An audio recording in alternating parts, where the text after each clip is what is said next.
Oh my God. Once again, from a secret, undisclosed location, hidden somewhere deep in the bowels of downtown St. John's, Newfoundland, the most easterly city in North America, comes in the Library of Graphic Literature. Surely the most easterly Library of Graphic Literature that I can think of, and possibly YouTube show, who knows. Anyway, here I am today. It was snowing out today, not very pleasant. We thought winter was over, but it had one more smack to have with us. It is, in fact, a very much an April Fool's Day. Anyway, speaking of April Fools, today we're going to be talking about war. And what is it ever good for? Absolutely nothing. Boom. Anyway, but before we get into the war, we're going to get into the new book that I picked up recently that led to this, and a book of which I have now read cover to cover, because we had a bit of an extended break there. And, oh yes, and Luna, by the way, she's off working today, so she's not available, but she sends her regards to everyone out there in library land. Yay! Anyway, so yes, got a new book, and the new book that I got is from Fantagraphics, and it's another one in their series of The Lost Marvels. Now this is an amazing little collection. I'm loving the Lost Marvels as it is, but this, I gotta say, was a bit of a surprise. I'd actually, when it first came out in the 80s, I'd actually sort of passed on it, and I hate to say it, but I was very shallow. It was something when I looked at the cover of the front issue that just seemed a little bit too garish, and I don't know if I thought it was like too heavy metal at the time. But since I've actually picked it up again and actually read the thing, I've realized that this is actually quite a unique little beast there. It's Savage Tales, but it's Savage Tales from war in a way. And there's a lot of great artists in here, as it says on the back here. John Severin, John Buscema, Sam Glanzman, Val Mayrick, Ron Wagner, Gray Morrow, Wayne Van Sant, Herb Trimp, Mike Golden, Joe Jusko, Mary Wilshire, Arthur Sundam, Will Young Kuntz, Vincent Waller, Ralph Reese, Bill Ray, and Ken Stacy. And writers, Chuck Dixon, Robert Kanigher, Denny O'Neill, Doug Murray, and Archie Goodwin. And this includes, of course, the opening chapters of the now classic war comic, The Nam, by Mike Golden. Some really great, amazing art. I mean, even in black and white, his stuff is bloody amazing. Look at this. Come on. Dig that work. But one of the biggest surprises and delights was this, was Herb Trimp, I always called him Trimp, The Sky Warriors by Herb Trimp. Surely one of his best pieces ever, I gotta say. The artwork is amazing. I know he was a pilot and all that, and it shows this almost like a bit of a love letter to pilots in a post-apocalyptic world. And like I say, it's to me it's one of Trippy's best pieces ever. Then of course there's a lot of John Severin in here, and a lot of some of these people you're going to see in my stack of 10 war books I'm showing you, 10 war comics. So yeah, a lot of great Severin stuff in there. Oh, there's another Severin. I love Severin, especially this black and white stuff. It's bloody amazing. Then some more of the Sky Warriors. So all around, like I say. Oh, and then there's a Gray Morrow in there. Oh, there it is. And I actually always was a Gray Morrow fan.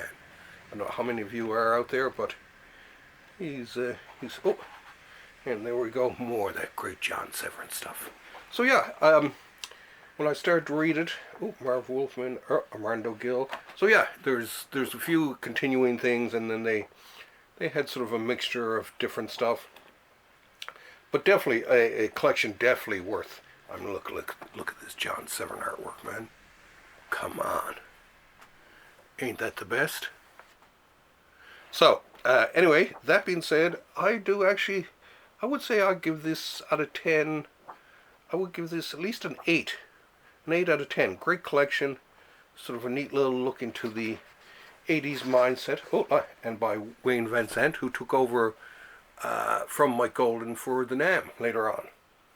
So yeah, all in all, great little book. Highly, highly recommend it. And it's good to read. It's a bit of a read too. Now it's the top 10 war comics. Dun, dun, dun, dun. These are either features or full-on comics, and in some ways inspired by Savage Tales. By the Savage Tales in terms of the war theme, and a few of these people actually do appear in this. So we're going to start first of all with a tie actually for number 10. I will put in both these books, USS Stevens and The Lonely War of Willie Schultz. Both by, I'll put down the Willie Schultz one. This one is actually more my favorite anyway. St. Glansman served aboard the SS Stevens during the war, and these are, as they call it, non-fiction, so I'm assuming these are the true life stories, but beautifully, beautifully drawn. These appeared throughout DC in the 70s, in Sergeant Rock Comics, Our Armory at War, and so on. But his art, I love his art, and his stories were just so cool. They really give you a feel for what it's like to serve on a World War II ship.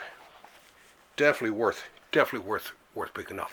This one I got from Dover. This came out in about 2014, I do believe it was, and I think it was. This one was more recent. This was a comic that came out from Carlton Comics, and it included, I'll show you the cover. It's about this German guy an American soldier who was wrongfully convicted of a murder, and then he ends up behind the lines and helping out the Americans and some partisans, and actually this one also ends with the last chapter being drawn by Wayne Van Sant from the NAMM and from the Savage Tales. So two Savage Tales alumni there. And speaking of which, here we have 3 or 4, because we have in number 9, of course, the NAMM. God, this is heavy. I mean, I bought this first because I love Mike Golden, and his first 12 issues are absolutely stunning. Great comics. I mean, the artwork is just off the hook, as the young ones say these days. I mean, look at that. Great story, great pacing, great storytelling. And eventually Wayne Van Sant takes over from Mike Golden. Takes over from Mike Golden, and he does actually a pretty good job. My favorites, though, are the Wayne Van Sants that are inked by Jeff Isherwood. Jeff Isherwood really brought him out. So it's a great series. It's definitely from the War is Hell. As a matter of fact, I think this is even a Sam Glansman here. Yeah. Yeah. And there's a John Severin in here too. But yeah, Sam. I think it was, yeah, Sam Glansman. So yeah, so this has a few of the Savage Tale alumni, Doug Murray included. But yeah, I highly recommend the NAMM. I just finished reading it the other day. I've read the entire thing now. I'd only read the first few issues when it first came out many years ago, but I gotta tell you, I'm liking it. I'd give this easily an 8 out of 10, for sure. Now, recently, of course, we have been falling in love with the Fantagraphics Atlas Comics library. But, in fact, there is sort of like a precursor to what they did. and it involves the same editor, Dr. Michael J. Vasillo. And this one came from Dead Reckoning and Marvel together. This was a few years ago. Jeez, how many years ago did they put this monster out?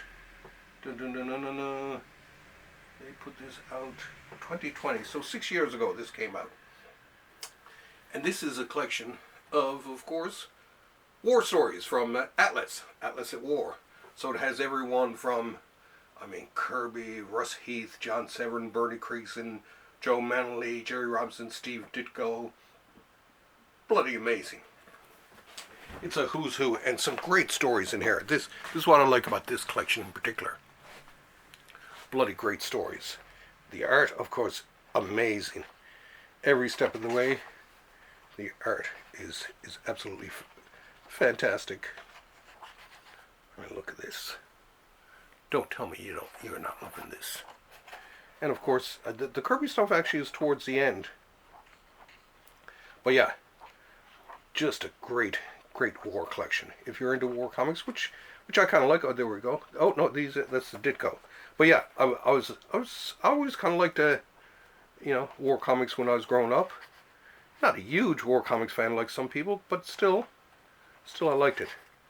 And this one, definitely, this one I give probably at least a 7.5 out of. Great collection all around. Now, speaking of John Severin, he was involved, along with Wally Wood and a few other people, in Harvey Kurtzman's classic Two-Fisted Tales. Now, of course, these are from the 50s, 51, and at least this volume. Which volume? Yeah, I got volume 1. So from 50 onwards. And this I really like. This one I like more than Frontline Combat, actually. There's something about the way that, in my mind, that Kurtzman would edit a book and his choices, everything like that. But great series. I love Two-Fisted Tales. I mean, even the name is cool, right? So let's have a quick scan through here. There we have some of Kurtzman's own stuff, some Wally Wood here. This is Severin and Elder. I like Severin by himself, and I love Severin inking himself too. But yeah, great comics. And I mean these comics and EC, I mean they inspired a whole generation from Warren to to the comics of the 70s and 60s and late 60s, early 70s. These were breaking loose way back in the 50s. Great comics. So worth picking up if you can. If this isn't still available in hardcover, I'm pretty sure they have a softcover version of the Two-Fisted Tales. And Two-Fisted Tales I would actually give a 9 to. Bloody amazing.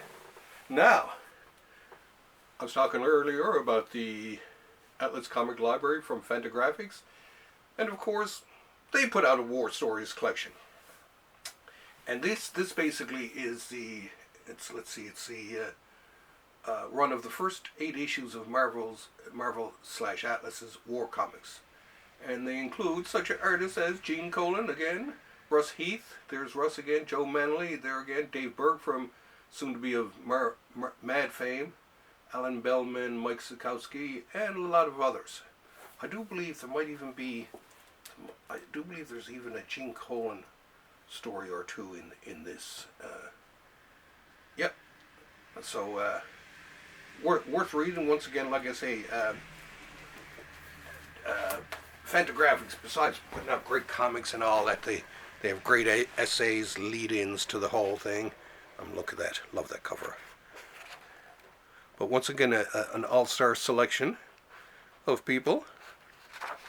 And it's funny how so many of these are kind of like anthology titles, right?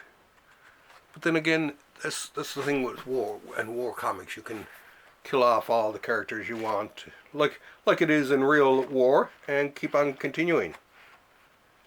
So yeah, this one definitely worth picking up. I love this, and I've read this entire collection now myself. So this one, I would give this one an 8.5, at least out of 10. But yeah, amazing art, cool stories. It's like a time out of time, and I love this cover too. Absolutely cool. Come on, come on. Okay. Oh yes, and I don't know if any of you can see. I got paused there. I'm also wearing my Sergeant Rock t-shirt. And speaking of Sergeant Rock, of course, Sergeant Rock got to be in this. And who doesn't love Sergeant Rock? Created, and this is volume 1, so created way back in 1959 with Robert Kanigher and Joe Kubert. Kanigher was involved in the Savage Tale. So, Sergeant Rock. What can I say?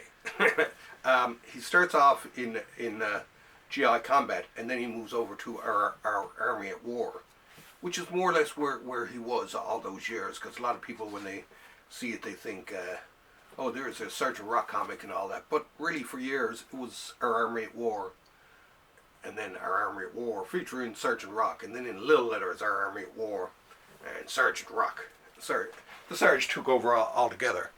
And of course, why shouldn't we have this? Because this has a lot of amazing artwork from Joe Kubert, early Joe, and of course Joe continued to work on the Sarge for years, it seemed, many years, and he was Sergeant Rock. Another one of the great all-time war comics in my mind. This book itself, good collection. I don't know, I'd give this an 8 out of 10 too.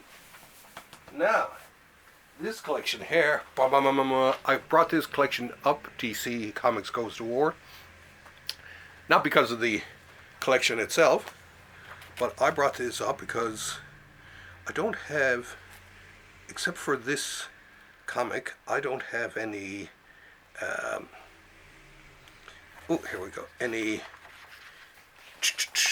hardcover comics or collections of The Unknown Soldier. This was in Star Spangled War Stories, and I became a huge fan of The Unknown Soldier, especially when Jerry Talak from the Filipino invasion took over, and he became one of my favorite artists of all time. This series is absolutely amazing. It's like it's like The Question and Sergeant Rock all mixed in together with a bit of I don't know, bit of James Bond and MI5 thrown in. So yeah, it was a great comic. I wish they would do a Unknown Soldier collection. Still one of my favorites, and I think it would sell like hotcakes. But this is a great little collection, by the way. I give the Unknown Soldier actually probably a 9 for a series. That collection, probably give that an 8 because it is still nice. Speaking of DC archives, we're getting down to the real guts of the list here now. At number 3 we have, and people are going to be surprised that this I have over Sergeant Rock. This is Enemy Ace. This was Kubert's other great, and Kanigher actually, from the folks who brought you Sergeant Rock comes Enemy Ace, and this basically was now of course, I guess they wanted to give Germans a comic, but it's set in the First World War, so you don't have the stain of the Nazis on any of these characters, right? But the art in this is, to me, one of the greatest World War I comics out there. Enemy Ace. And there was I think it was George Pratt did they did Idol, War Idol or whatever in the 80s or 90s, which was also a great little collection. Oh, look at that. I mean, love that cover. Love that cover. Isn't that amazing? Drink it in there, babies. Anyway, in one of these two, I'm not sure if it's in this one, but there is a, oh look, I mean, look at that. Absolutely stunning. There was also an episode where Neil Adams actually did the artwork, and Kubert inked it, and it looked incredible, because you could still see the Kirby there underneath, but above it all was that amazing inking by the master himself. I don't think it's in this one. Let us check the credits here. Yeah, no, this is all Joe and Bob. So yes, Enemy Ace, one of the great series out there. There's 2 volumes in this. I got both of them. I love Enemy Ace. And at number 2 comes from, once again, a lot of the best war comics out there were by people who were there. And to me, this, believe it or not, is my number 2, The Losers by Jack Kirby. He took over The Losers in the 70s. Can't remember the exact date now. It was, and it's funny because when I was reading and loving Kirby at the time, I had no idea that he had done an episode, a run on The Losers. I don't know if it says here, 74. Yeah, I didn't know that he had done a run on The Losers. And so once I found out, I actually hunted them all down, and I got the entire run, and I loved it. These are stories, and some of them are loosely based on his own experiences in the war. I mean, look at that. Isn't that action? Look, you can't get action like that these days. Look at that. Action traction. Some great, oh, and here's a real life thing where he actually met Patton, and he uses his experience there, and absolutely incredible. I loved every single one of these episodes. There's one where there is one of the soldiers had been in the Olympics, and he runs into a German soldier who'd been in the Olympics, and they have this big race, and in the end, it is all for naught. I mean, the great war stories. I mean, action-packed to say the least, and he had all these great sort of things in the background. Oh, here it is. This is it. Mile and Minute Jones. This is where he takes off and runs after this this German guy, and he captures, or he's captured by him, and or they capture him, and then he realizes that it's this guy he ran against. So, like I say, amazing stories, really cool. There's a personal feel to these that to me is what makes The Losers such a winner for Jack Kirby. So like I say, I mean, if you're a Jack Kirby fan, you got to have this. You got to. If you don't, I'm deeply ashamed of you. And last but not least, and to say we can beat out Jack Kirby and all that great comics, you're sitting there saying, what could it be? What could he be thinking of? And what I'm thinking of is the classic and ill-fated series, Blazing Combat. This came out in the mid-60s, I think it was, and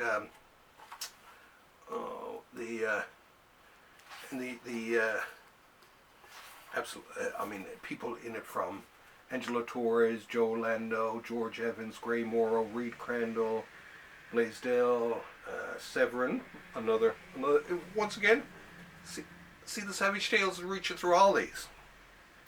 Orlando Williamson, Alex Toth, Reed Crandall, Toth, Gene Colan, Wally Wood, who we seen earlier. So yeah, a lot of great people involved in this. Oh, and here were 4 covers. Edited by Archie Goodwin, who I met many, many years ago for an interview at DC. I interviewed him for an article I was writing. He was a really sweet guy. Anyway, as this happens, Warren Magazine, the publishers of Creepy and Eerie, 2 great magazines, and Vampirella, they decided to try their hand at the war comics thing. And this in the 60s during the height of Vietnam and all that, so, you know, pretty controversial. Anyway, and it's the typical war is hell type of thing. So, Blazing Comet, love those covers. The first one I do believe was, I think the first one was Frazetta. But anyway, absolutely beautiful. So, back then, and a lot of people don't know the backstory, there were these, I think they were called PXs, these grocery stores or whatever, stores selling American goods, whatever, that were on every American base. There was even one here in St. John's down at Pleasantville before they closed that down. I was there as a child, I'd seen it. But of course, every base had their own little grocery store / department store, full on thing. So they had American clothes, their American food, and they had, you know, American books and stuff like that. And of course they had American comics. That is why you always find, because even though American comics were banned from Canada during the Second World War, there are still areas you find them. And one of them is in Newfoundland because we had some American bases here. Anyway, so the first issue runs, and at these American bases, of course, there's all those comic books and all that. And it's quite a lucrative little deal for, you know, especially for a small magazine company like Warren. So, I mean, they carried Eerie and Creepy and all that. But when they put out Blazing Comet, the U.S. Army wasn't too impressed. And they put out a second one, and they were even less impressed. And they put out a third one, and then they began to rattle their cage and tell them how they didn't like it and all that, and it could affect their, you know, the sales by the U.S. Army. And after the fourth issue, the Army had had enough and basically said, you know, if you keep on going with this, you can forget it basically about your Eerie and Creepy, us carrying not only this but Eerie and Creepy. So Warren, being the smart guy he was, he ditched Blazing Combat and he went on with the others, which was too bad. And that's one of the reasons I like this, is because of the backstory with the 2. But the art in it is absolutely amazing. Once again, like I say, some great John Severin artwork. It looks like Gray Morrow. I mean, just everyone, the drawing in every one of these is absolutely stunning. I'm very much a realistic, you know, cartoony type of guy at times, but generally kind of realistic, although I'm a big fan of Alex Toth. But this, this is a Gene Colan one. And it's cool to see Gene Colan in black and white. And not doing just superhero comics. This is the Toth one. Stunning. Stunningly beautiful. And of course Wally Wood. Wally wasn't quite a